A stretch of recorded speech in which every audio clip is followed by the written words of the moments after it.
Welcome to Gurukul संकल्प।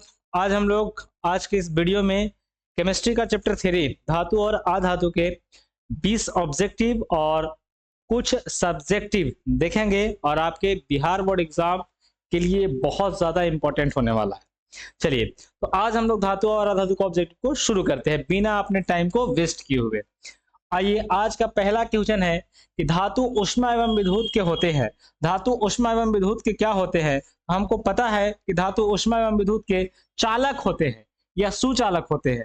धातु ऊष्मा एवं विद्युत के क्या होते हैं? चालक यानी कि सुचालक यानी कंडक्टर होते हैं।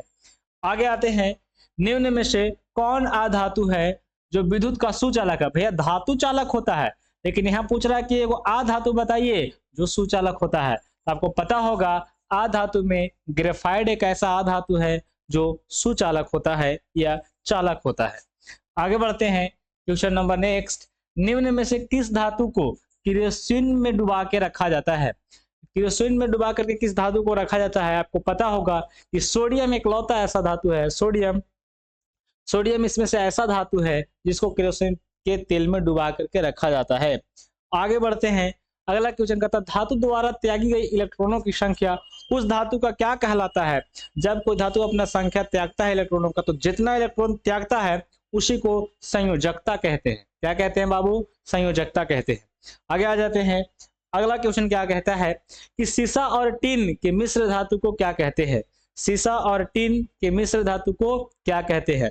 ऑप्शन नंबर ए में है सोल्डर कहते हैं, ऑप्शन नंबर बी में है स्टील कहते हैं, ऑप्शन नंबर सी में है कांसा कहते हैं, या ऑप्शन नंबर डी में है डुलारिमीन कहते हैं। क्या कहते हैं? जल्दी से बताएंगे। Option number question number 25।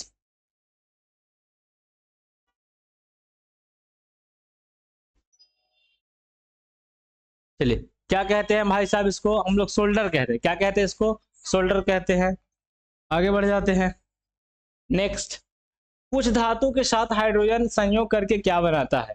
तो धातु के साथ संयोग करके क्या बनाता है?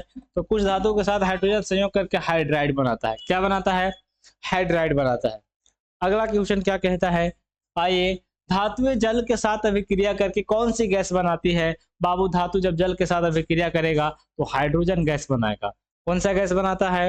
हाइड्रोजन गैस बनाता है। अगला क्वेश्चन, बढ़ते चलेंगे, रुकेंगे नहीं जब सीधा आप कमेंट बॉक्स में लास्ट में आंसर बताते चलेंगे, ठीक है।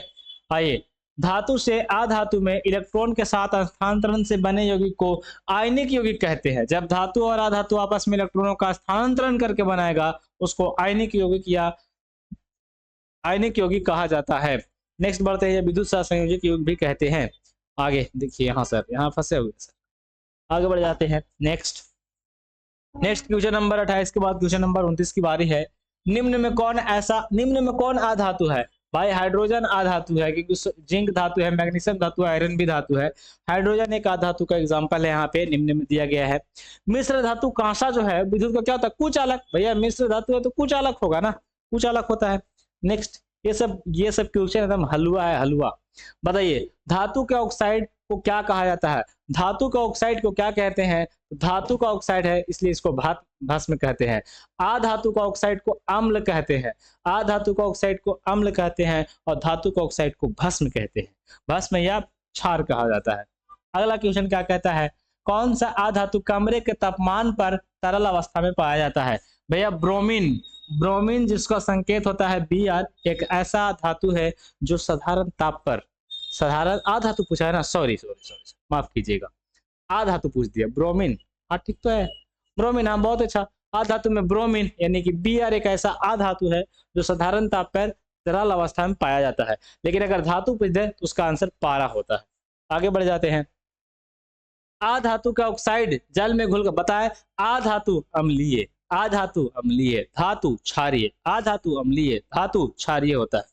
अगला नेक्स्ट बताइए, निम्न में सबसे अधिक अभिक्रियाशील कौन है? बाबू इसका एक क्रियाशीलता श्रेणी होता है जिसमें सबसे ऊपर पोटेशियम होता है, उसके बाद सोडियम होता है, उसके बाद कैल्शियम होता है, उसके बाद मैग्नीशियम होता है, उसके बाद एल्युमिनियम होता है। एक में सबसे ऊपर देखो तो सोडियम है, सोडियम को ही मार दीजिए। ये सबसे अधिक है, सबसे अधिक अभिक्रियाशील धातु है। आपको याद करना पड़ेगा अभिक्रियाशीलता श्रेणी, जिसमें से सबसे कम क्रियाशील 4 गो होता है नीचे, ठीक है। कॉपर, मरकरी, सोना, चांदी, ये चार को सबसे कम क्रियाशील है। आगे बढ़ जाइए। निम्नलिखित में कौन उपधातु है? एक ऐसा तत्व का नाम बताइए जो उपधातु है। देखो ये आयरन धातु है, कॉपर धातु है, निकेल धातु है, एसबी। एसबी बाबू क्या है, बिस्मत क्या है भाई साहब, एसबी क्या है? तो ये उपधातु है। आगे बढ़ जाइए। लोहा अभिक्रिया करता है, लोहा जब भी अभिक्रिया करता है भाप के साथ, लोहा भाप के साथ बोलता है, जब भी अभिक्रिया करेगा भाप के साथ अभिक्रिया करेगा। आगे बढ़ जाइए। कौन सी धातु जो अधिक तापमान पर भी ऑक्सीजन से अभिक्रिया नहीं करता है? भैया वो एयू है। एयू जो है वो ऑक्सीजन से कुछ भी कर लीजिए वो जल्दी अभिक्रिया नहीं करती है। एयू को बोलते हैं सोना। क्या बोलते हैं? सोना। नो चांदी, सोना बाबू चांदी नहीं, ये सोना गहना वाला सोना है ना। आगे बढ़ जाते हैं। शुद्ध सोना कितना कैरेट का होता है? शुद्ध सोना एकदम सोना जो होता है ना, सोना कितना कैरेट का होता है? तो सोना होता है 24 कैरेट का। कितना कैरेट का होता है? 24 कैरेट का होता है। शुद्ध सोना से गहना नहीं बन सकता, गहना बनाने के लिए उसमें कॉपर मिलाना पड़ेगा, कुछ धातुओं को मिलाना पड़ेगा, तब जाकर के गहना बनता है। गहना बनाने वाला सोना 22 कैरेट का होता है, बट जो अब मिलता है वो 18 कैरेट का, 16 कैरेट का मिलता है। 24 कैरेट 22 कैरेट एकदम शुद्ध सोना है, शुद्ध सोना का गहना है। नेक्स्ट है अगला 39। बॉक्साइड निम्नलिखित में से किसका एस का है? बॉक्साइड भाई साहब किसका एस होगा? एल्यूमिनियम का होगा। ऑप्शन नंबर सी इसका बिल्कुल करेक्ट होगा। ऑप्शन नंबर सी एल्यूमिनियम होगा। ऑप्शन नंबर सी थोड़ा डिलीट देखिए, यहाँ है option number C. Last question है, बताइए कि लोहे पर भाप की अभिक्रिया, भी बोले लोहा भाप से अभिक्रिया करता है, से कौन सी गैस उत्पन्न होता है? भाई साहब लोहा है, भाप दीजिएगा, H2O दीजिएगा तो H2A ना बनेगा, हाइड्रोजन गैस। कौन सा गैस बनता है भाई साहब? हाइड्रोजन गैस बनता है। ये था आज का VVI ऑब्जेक्टिव। देखते हैं कि इससे सब्जेक्टिव आपको क्या क्या तैयार करना है। उभयधर्मी ऑक्साइड बहुत पूछता है, बहुत पूछा है, बहुत बार पूछेगा। उभयधर्मी ऑक्साइड या द्विधर्मी ऑक्साइड इसी को कहते हैं, इसका उदाहरण के साथ परिभाषित करना है। अगला गर्म जल के टंकी, गर्म जल के टंकी बनाने में कॉपर का ही उपयोग क्यों करते हैं?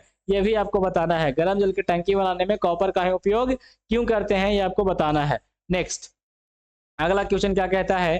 कहता है निस्तापन और भर्जन में अंतर लिखिए। धातु वाला धातु पढ़ाया है, निस्तापन एवं भर्जन में अंतर लिखिए। अगर इसका PDF चाहिए तो आप हमारे चैनल को सब्सक्राइब कीजिए, वीडियो में कमेंट कीजिए सर इस टॉपिक का PDF या इस टॉपिक का एक बार वीडियो बनाकर डाल दीजिए, स्पेशल वीडियो आपके पास डाला जाएगा।